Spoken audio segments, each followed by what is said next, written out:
본 과정은 기초적인 수준에서 시작되며 생물정보학이나 생물학에 대한 사전 지식이 없어도 무방합니다.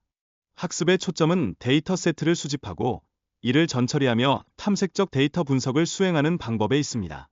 또한 모델을 구축하고 예측을 수행하는 방법에 대해서도 배우게 됩니다. 머신러닝 모델 간의 비교를 통해 적합한 모델을 선택하는 과정도 포함되어 있으며 최종적으로는 웹 애플리케이션으로 모델을 배포하는 방법을 소개합니다. 약물 발견을 위한 타겟 단백질 검색을 통해 관심 있는 단백질을 선택하는 방법에 대해 학습하게 됩니다. 예를 들어 유방암 치료제 개발을 위해 아로마타제를 선택하는 경우도 있을 것입니다. 신보 데이터베이스는 7만 6천 개의 문서에서 수집된 데이터로 구성되어 있으며 사용자는 이를 통해 다양한 생물학적 데이터에 접근할 수 있습니다. 현재 데이터베이스의 최신 버전은 2020년 3월 25일 기준으로 26입니다. 사용자는 특정 타겟 단백질을 검색하여 코로나 바이러스와 관련된 정보를 찾아볼 수 있습니다. 검색 결과로는 단백질과 유기체를 포함한 7개의 타겟이 제공되며 이러한 정보는 후속 연구에 실제로 활용될 수 있습니다. 생물학적 활성 데이터는 특정 단백질에 대한 약물의 효능을 측정하는 데 사용됩니다. 특히 IC50 값은 약물 농도의 50% 억제 효과를 나타내는 중요한 지표로 수치가 낮을수록 높은 효능을 의미합니다. 효율적인 데이터 관리를 위한 첫 단계는 새로운 데이터 폴더를 생성하는 것입니다. 적절한 폴더 구조를 통해 사용자는 데이터 파일을 쉽게 찾고 체계적으로 관리할 수 있습니다. 결측값 처리는 데이터 분석에서 빼놓을 수 없는 중요한 요소입니다. 결측값을 효과적으로 처리함으로써 데이터 품질을 높이고 분석 결과의 신뢰성을 강화할 수 있습니다. 생물 활성 데이터의 전처리는 화합물 분류 작업에 필수적입니다. 활성, 비활성, 중간 화합물로의 분류는 약물 개발 및 연구에 있어 매우 중요한 정보를 제공합니다. CSV 파일을 생성하여 전처리된 데이터를 저장하는 과정이 설명되었습니다. 이를 통해 데이터 구조를 쉽게 이해하고 활용할 수 있게 됩니다.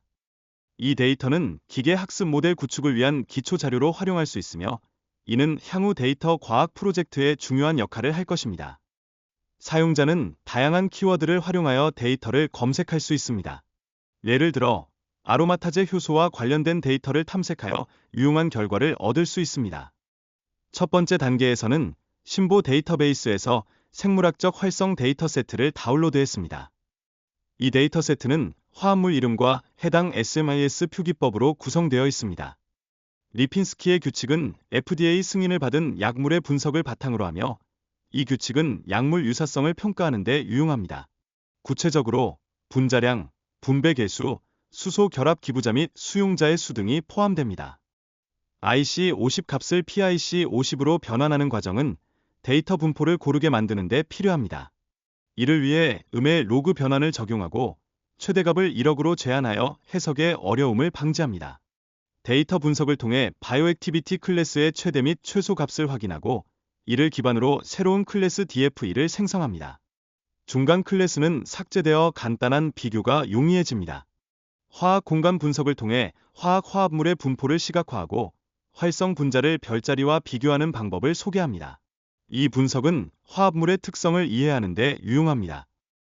매니트니 류 검정을 통해 활성 및 비활성 클래스 사이의 통계적 차이를 분석합니다. 이 검정을 통해 피배류가 낮은 경우 두 클래스 간의 분포 차이를 확인할 수 있습니다. 프로젝트의 첫 번째와 두 번째 부분에서는 생물활성 데이터 검색과 리핀스키 설명자 계산을 다루었습니다. 이러한 기초 작업들은 모델 구축에 필수적인 데이터를 제공하여 향후 분석에 기여합니다. 분자 설명자 계산을 위해 필요한 소프트웨어, 즉 페델 디스크리프터 소프트웨어를 다운로드하는 과정이 설명됩니다. 이 소프트웨어는 화학 구조 분석의 필수적인 도구로 기능합니다.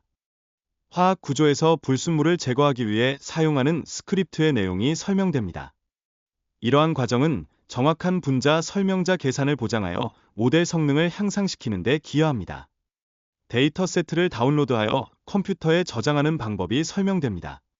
사용자는 GitHub 데이터 리포지토리에서 디스크리프터즈 아웃포트, CSV 파일을 찾아 다운로드하는 방법을 배울 수 있습니다. 생성된 데이터 파일을 확인하고 필요한 열을 삭제하는 방법에 대해 설명합니다. 예를 들어 분자 특성만 포함하기 위해 이름 열을 삭제하는 과정을 다루고 있습니다. 데이터 세트를 CSV 파일로 출력하고 저장하는 과정이 설명됩니다. 파일 이름은 혼동을 피하기 위해 긴 형식으로 지정되며 아세틸콜린 에스터제와 관련된 정보를 포함합니다. 리피츠키 규칙은 5가지 요건으로 약물의 경구 활성성을 평가하는 방법입니다. 이 규칙을 만족하는 화합물들은 일반적으로 좋은 경구 약물로 작용할 가능성이 높습니다.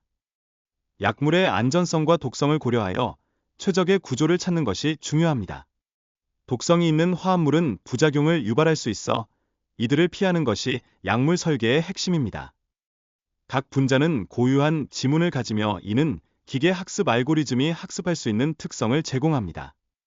이를 통해 활성 화합물과 비활성 화합물을 구분하는 모델을 구축할 수 있습니다. 비디오의 첫 부분에서는 데이터 세트를 준비하고 분자 설명자를 계산한 후 예측 모델을 구축하는 방법을 설명합니다. 이를 위해 파이썬 라이브러리인 팬더즈와 15원을 사용하여 데이터를 처리합니다. 머신러닝 모델을 구축할 때 레이지 프리딕트 라이브러리를 사용하여 39개의 다양한 모델을 간단한 코드로 생성하는 과정을 보여줍니다. 이 과정에서는 데이터 분할 및 저변동 특성 제거를 수행합니다. 마지막으로 모델 성능 평가 단계에서 R값과 RMSE 값을 시각화하여 최적의 모델을 선택하는 과정을 설명합니다. 이를 통해 각 모델의 예측 성능을 직관적으로 비교할 수 있습니다. 입력 파일에는 SMIS 표기법과 채널 ID가 포함되어 있으며 이 정보는 분자를 고유하게 식별하는 데 사용됩니다. 특히 템포 ID는 특정 분자를 식별하기 위한 고유 번호로 신보 데이터베이스에서 할당된 것입니다. 이 앱은 파이썬과 스트림미트 라이브러리를 사용하여 구축되었으며 페델 디스크리프터 소프트웨어를 통해 분자 지문을 계산합니다.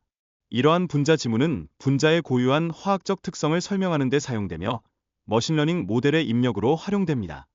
모델을 구축하기 위해 조피터 노트북을 사용하며 입력 데이터의 881개 열을 218개로 줄이는 과정도 포함됩니다.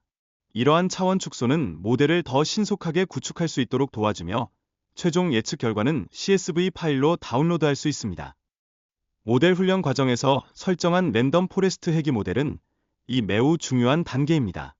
이 과정에서는 난수 상태를 42로 설정하고 추정기를 500으로 설정하여 모델의 정확성을 높입니다. 훈련된 모델의 성능을 평가하기 위해 R2 점수와 평균 제곱 오차를 계산합니다. R2 점수는 0.86으로 나타나며 이는 모델의 예측력이 매우 우수함을 의미합니다. 모델의 예측 결과를 시각화하기 위해 실제 값과 예측 값을 산점도로 나타냅니다. 이러한 시각화는 모델 성능을 직관적으로 이해하는 데 매우 유용합니다. 사이드바에는 입력 파일을 업로드하기 위한 파일 업로더가 포함되어 있습니다. 사용자는 업로드할 파일의 형식과 제공된 예제 파일 링크를 통해 필요한 데이터를 쉽게 확인할 수 있습니다. 예측 버튼을 클릭하면 데이터가 로드되고 분자 서브스트레이트 파일이 생성됩니다. 이 파일은 후속 계산을 위해 사용되며 결과적으로 분자 특성이 계산되어 사용자에게 표시됩니다. 계산된 분자 특성은 이후 모델 구축에 사용되며 최종적으로 모델 예측 결과는 사용자가 다운로드할 수 있는 형태로 제공됩니다. 이를 통해 사용자는 손쉽게 자신의 컴퓨터에 저장할 수 있습니다.